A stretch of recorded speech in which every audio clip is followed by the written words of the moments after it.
حرم میں سرداران قریش کی محفل جمی ہے۔ اتبا، ابو جہل، ابو سفیان جیسے اکابر شریک ہیں۔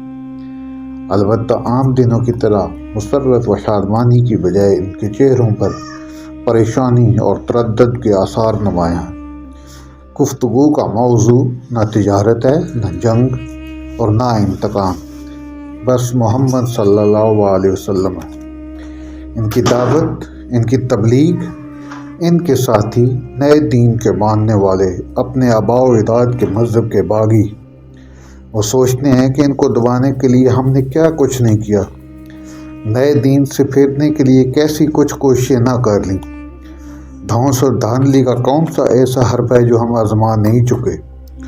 ظلم و زیادتی کی ہر تدبیر آزما کر دیکھ لی، مگر کیا مجال کہ وہ دیوانہ ہوش میں آئے۔ اس کی لگائی ہوئی آگ بڑھتی ہی جا رہی ہے۔ جو ایک دفعہ اس کا ہو جاتا ہے وہ کسی طرح ہمارا نہیں بنتا۔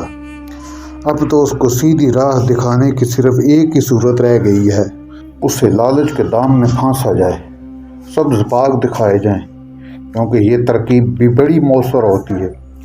بڑے بڑے سرداروں کے پیر پھسل جاتے ہیں۔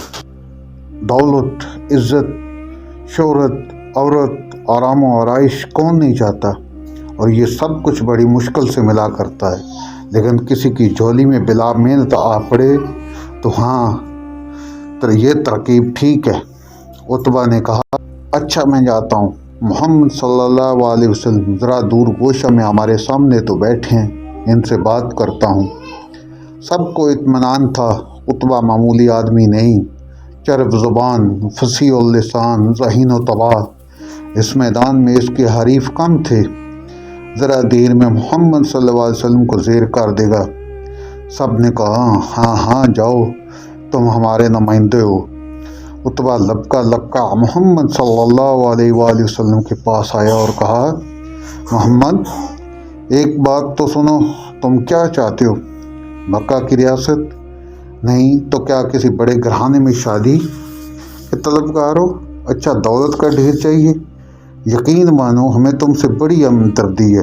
اگر یہ کچھ نہیں چاہتے تو ضرور تم پر جن کا سایہ ہے، لیکن ہم اس کا علاج بھی کرا سکتے ہیں، پھر تم جلد اچھے ہو جاؤ گے۔ اور چلو ہم اس پر بھی راضی ہیں کہ کل مکہ کی حکمرانی جب تم کرو، بس جس چیز پر تم ہاں کرو گے ہم اسے ضرور مہیا کریں گے۔ اب نبی پاک صلی اللہ علیہ وسلم نے کہا، اتبا تم اپنی بات کہہ چکے؟ وہ بولا، ہاں۔ اچھا میری سنو، میں کیا سناتا ہوں۔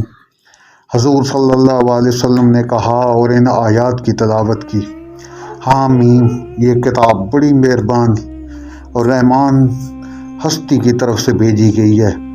یہ ایک نوشتہ ہے جس کی ایک ایک آیت نکھری ہوئی ہے۔ یہ قرآن ہے، عربی زبان میں، سمجھ بوجھ سے کام لینے والوں کے لیے، ایمان والوں کو بشارت سنانے والا اور تنبیہ کرنے والا۔ بس اہل ان مکہ میں سے اکثریت سے روگردانی کی اور سن کر نہیں دبتے، اور کہتے ہیں کہ ہمارے دل اس حقیقت کے مخالف ہیں جس کی طرف تم بلاتے ہو، اور ہمارے کانوں میں گرانی ہے، اور ہمارے اور تمہارے درمیان ایک روک حائل ہے۔ سو تم اپنی جگہ کام کرو، ہم اپنی جگہ کام کرتے ہیں۔ خدا کا رسول اسی طرح تلاوت کرتا رہا۔ اتبا اپنے دونوں ہاتھ زمین پر ٹکائے غور سے سن رہا تھا۔ اتنے میں آیت سجدہ آئی تو آپ صلی اللہ علیہ وسلم نے سجدہ کیا، پھر سر اٹھا کر کہا، ابو الولید، میرا جواب تم نے سن لیا، اب تم جانو اور تمہارا کام۔ بیچارہ اتبا جو طاقت لسانی کے عزم میں حضور صلی اللہ علیہ وسلم کو فتح کرنے آیا تھا، خود زیر ہو گیا۔ منہ سادے سرداران قریش کی طرف واپس ہوا تو اسے دیکھتے ہی وہ سب بول پڑے، خدا کی قسم، اتبا کا چہرہ بدلا ہوا ہے، یہ وہ صورت نہیں ہے جسے لے کر گیا تھا۔ انہوں نے اس سے پوچھا، کیا سننا ہے؟ اتبا نے کہا، با خدا، میں نے ایسا کلام سنا ہے کہ کبھی اس سے پہلے نہ سنا تھا۔ خدا کی قسم، نہ یہ شعر ہے، نہ سحر ہے، نہ کہانت۔ اے سرداران قریش، میری بات مانو اور اس شخص کو اس کے حال پر چھوڑ دو۔ میں سمجھتا ہوں کہ یہ کلام رنگ لا کر رہے گا۔ فرض کرو اگر عرب اس پر غالب آ گئے تو اپنے بھائی کے خلاف ہاتھ اٹھانے سے تم بچ جاؤ گے اور دوسرے اس سے نمٹ لیں گے، لیکن اگر وہ عرب پر غالب آ گیا تو اس کی بادشاہی تمہاری بادشاہی اور اس کی عزت تمہاری عزت ہوگی۔ اتبا کی یہ باتیں بالکل سیدھی سادی تھیں، مگر وہ سرداران قریش بھلا کب ماننے والے تھے۔ کہنے لگے اس کا جادو اس پر بھی چل گیا۔ اتبا کی اپنے مشن میں ناکامی کوئی معمولی بات نہ تھی، یہ قریش کی ناکامی تھی، سرداران باطل کی شکست تھی، کافروں کی ہار تھی۔ ذرا غور کیجئے آخر ہوا کیا؟ اتبا کس رنگ میں رسول خدا صلی اللہ علیہ وسلم کے پاس آیا تھا اور پھر اس کا وہ رنگ کیسے اڑ گیا؟ آپ صلی اللہ علیہ وسلم نے کیا کیا تھا؟ اتبا کی پیش پیش کر کوئی لمبی چوڑی تقریر نہ کی۔ جادوگر آپ یقیناً نہ تھے کہ کچھ منتر پڑھ کر پھونک دیا ہو، کوئی روب نہیں ڈالا، کوئی دھونس نہیں جمائی، کسی بڑائی کا اظہار نہیں کیا، بس کچھ بول سنا دیے، بہت میٹھے میٹھے بول جن میں معنی کی گہرائی اور مقصد کی بلندی تھی۔ وہ اس کے دل کی گہرائیوں میں اترتے چلے گئے، یوں دل کی دنیا بدل دی، چہرے کا رنگ بھی بدل گیا۔ بات صاف ہے یہ سب کچھ ان کلمات کا ہی کرشمہ تھا جو اتبا نے سنے تھے، کلام شاہوں کے شہنشاہ کا کلام، اہل دنیا کے جادو سے بہت مختلف لیکن دل و دماغ کی کایا پلٹ دینے والا کلام۔